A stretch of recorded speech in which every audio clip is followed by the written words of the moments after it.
Hi, my name's PJ, and welcome to our short presentation. Have you ever wondered how the rich keep getting richer while broke people stay broke and the middle class seems to be shrinking? Well, this isn't nearly as mysterious as it may appear when you examine the specific differences in how broke people, the middle class, and the rich spend their money. Now, this is such a simple concept, yet so profound, it nearly knocked me out of my chair when I finally understood it. I'm going to show you exactly how the rich spend their money, and you can evaluate for yourself why they keep getting richer and the broke keep getting broker, and why the middle class remains so stressed out. Now, to get started, I'd like to review some financial terms we'll be using during this presentation.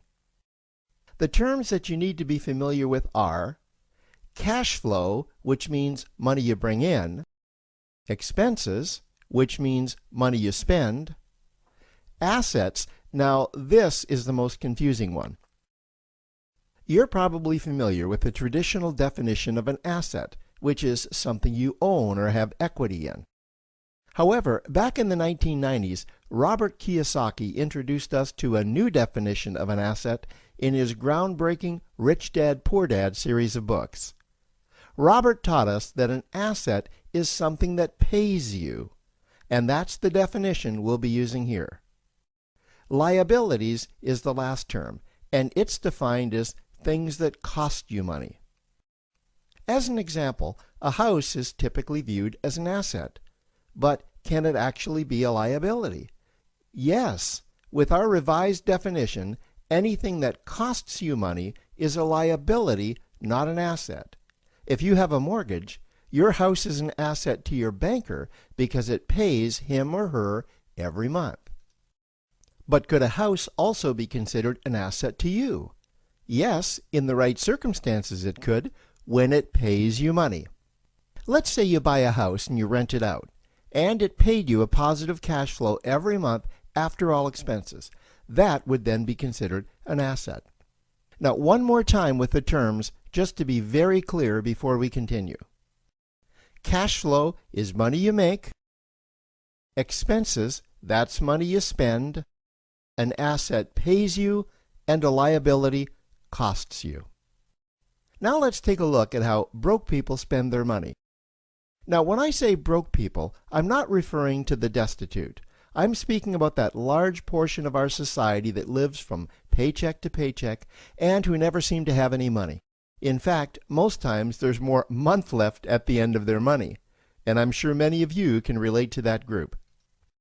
On payday, broke people buy what I'm going to call stuff. Well, what's stuff? Well, that's inexpensive things that people buy that they don't really need to survive. You go into someone's house and you can't find any counter or tabletop space in the whole house because of all the stuff on it. Their house and their cars are full and cluttered with stuff. Well, where do they get all this stuff? They buy it at the flea market, at the garage sale, at the dollar store, at the craft show. So cash flow comes in and then it goes straight out the expense column to buy stuff. You see, broke people never really educate themselves on assets and liabilities. They justify buying all of this stuff by claiming that it costs so little. But over the years, it's all they ever have. The problem is their cash flow never produced or created more cash flow. Now, please understand, I'm not undermining or taking any shots at this or any group.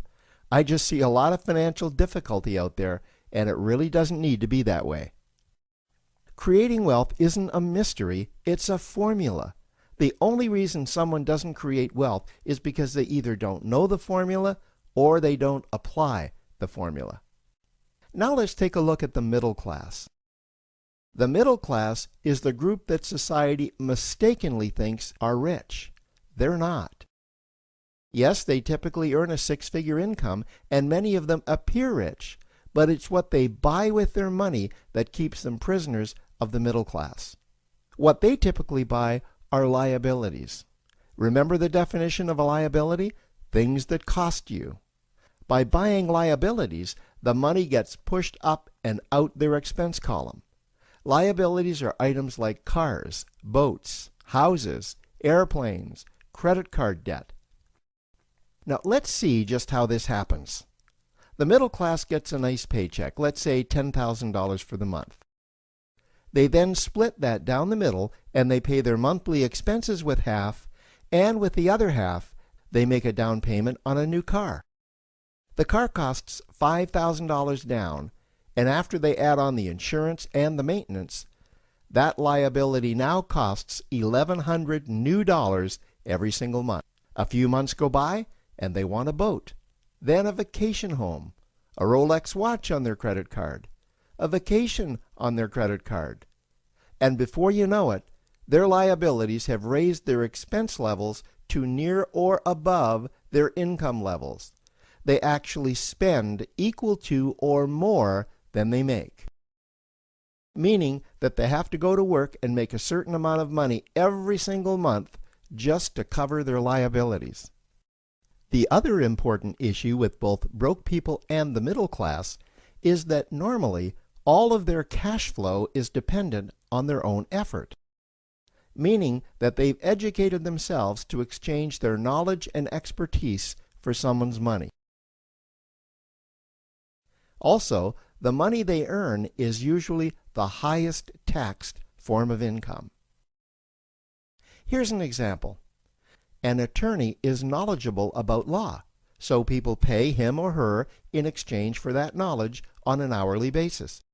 The problem here is that if the attorney isn't sharing that knowledge with a client, then the attorney isn't making any money.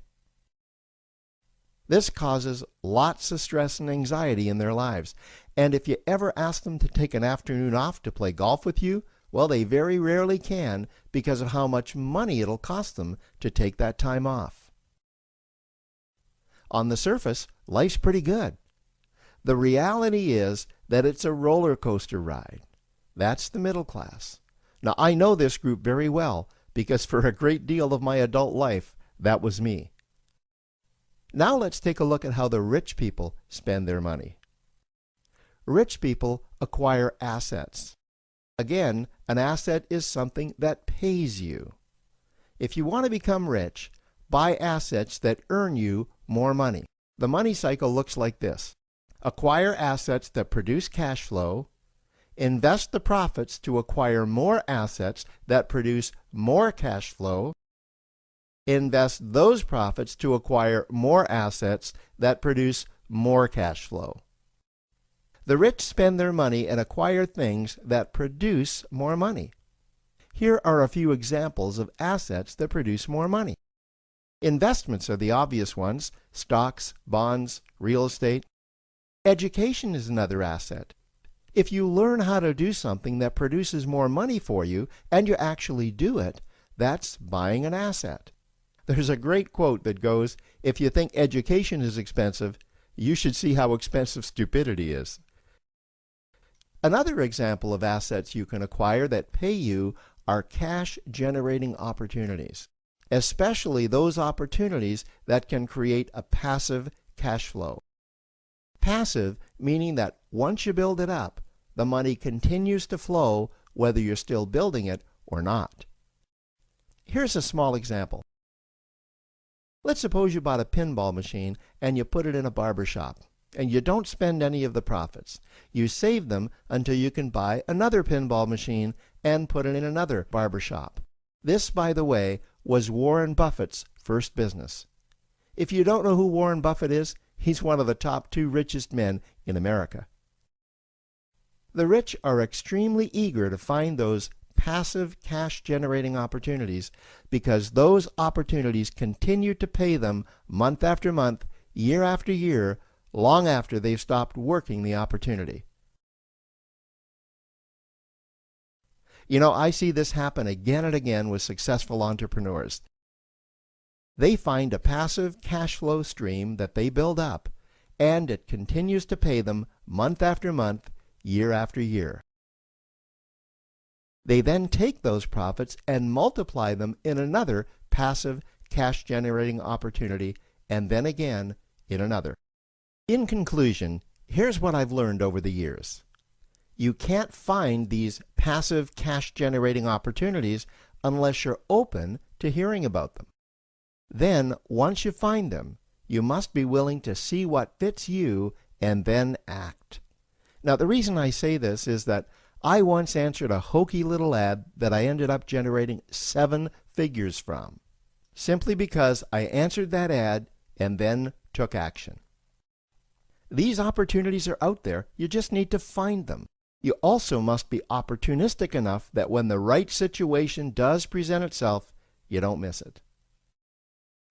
So remember, broke people buy stuff, the middle class buy liabilities, and the rich acquire assets, preferably cash-generating opportunities that can create passive cash flow. They then take that cash flow and invest it in another asset that produces more cash flow. That's the wealth creation formula. Now, I trust you found this introductory information helpful. Now, to learn about one of the greatest cash-generating machines on the planet, click on the link below to proceed to step 2.